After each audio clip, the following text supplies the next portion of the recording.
Happy Wednesday, Bayang Karita. Nagbabalik na naman po ako, Kid Abata, para pagbigay ng giya ngayong araw ng Merkules, sweldo time, January 15, 2025. At meron po tayong carry over. May winner take all carry over tayo, 3 million plus. Tapos sa Friday, meron din, pick 6 naman. So dahil sa dihado na si numero 2, yun yun. Limutan ko, nasa dulo ng dila ko. Yung long shot na yun, saka ni JB Hernandez. At yun nga, wala po nakakuha sa last race. Sayang yung nagpost ng ticket, 192 lang ang puhunan. Ang parating niya, 4 and 7. Segundo lang si Doña Chichay. Talo rin talaga ni Flywheel si Doña Chichay 2 beses na. So, ngayon, bali may 7 race tayo. Puro 8 runners po, no? Dahil nga weekdays po tayo, 1,200 meters po ang karera natin lahat. So, start daw tayo race number 1. Yan, 3.5 million plus ang paglalabanan po natin. I-add po sa winner take all na gross. Siguro abot ng mga 10 million po ang paglalabanan nito. At dito, race number 1, 8 runners po kagad. Isang class 4, 16 points to 21 points split group. Isa kagad ng winner take all. Start time natin, as usual, alas 5 po ng hapon. So, dito, first case ko po rito, numero 3, Etna, sasakyan ni Jackie J.R. de Ocampo. Dito po ako lalagay as my first choice. Mainam po ito ngayong kabayan na to.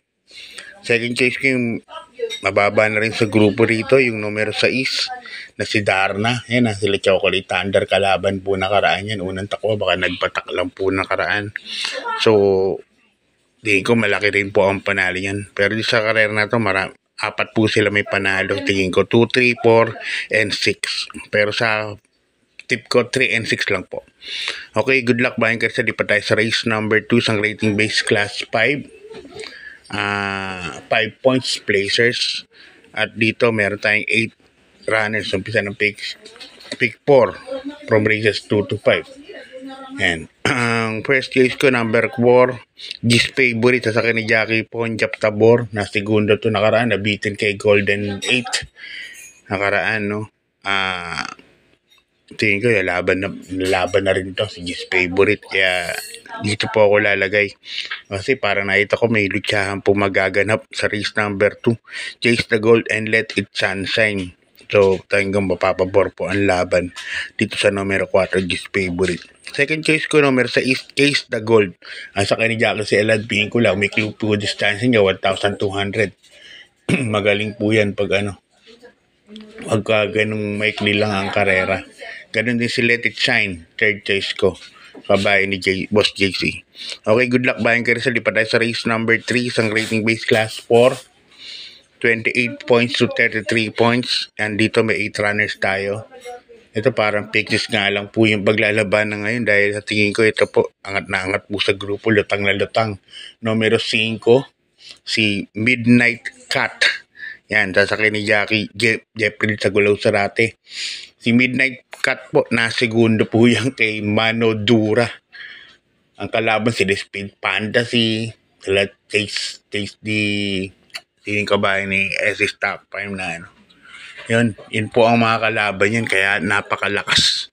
Midnight Cat, isang imported na kabayo. Tingin ko, pag nalitang po sa grupo yan. Kaya meron na po tayong 1 for the day at single sa ating winner take all. Numero 5, Midnight Cat. Okay, good luck Bayang Karita. Lipat tayo sa race number 4, isang rating base class 5. 11 points to 15 points split group. At dito meron tayong 8 runners. Yan. First case ko rito, numero 1, Gugma. Sa ni Jackie si Elad Vincula. Si Gugma, nalo po nung last December 31 yata yun, no? At Hugando po nanalo yan. Kaya, matingin ko, pwede pong umulit. Maglalagay po ako ng second choice. Sa tingin ko, nakaraan, malakas din ng kalaban to. Make a difference. Gintong hari po kalaban to nakaraan. So, yan po ang second choice ko, number 7, Make a Difference. Sasakyan naman ni Pau Guse. Nakaraan, dami nilang entries nun dumating lang ng tersero. Yan, malaki din po ang panalo niya. Kaya dito sa race number 4, 1 and 7 po, Gugma and number 7 make a difference. Good luck, Bayan Carisel. Lipat tayo sa race number 5. Sa rating base class 5, 6 points to 10 points split group.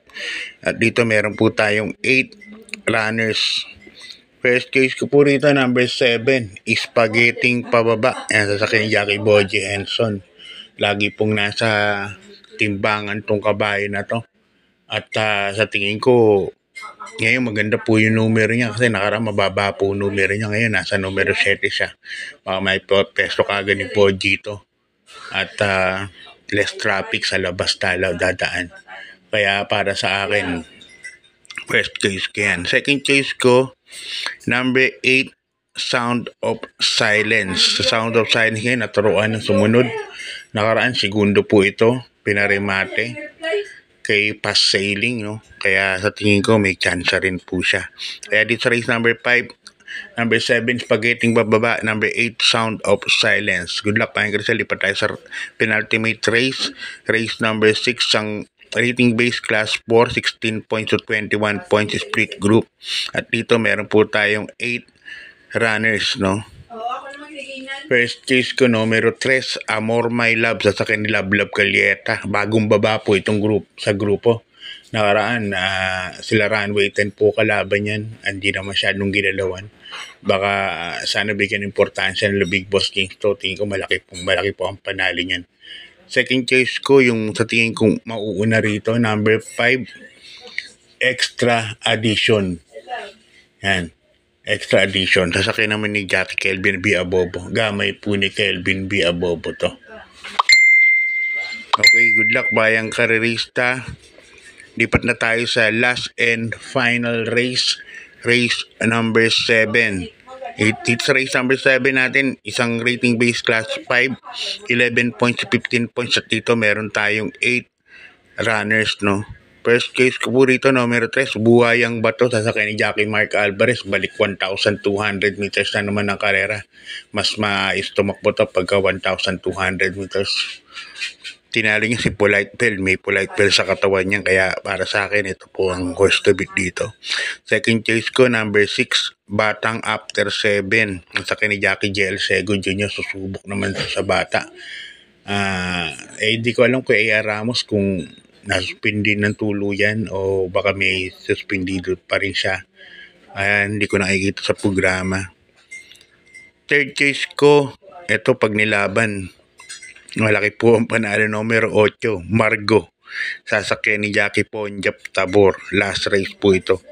At ako sa rota ko, isasama ko po yan, numero 8. Question de la ba siya, malaki po panalo. Okay, hanggang dito.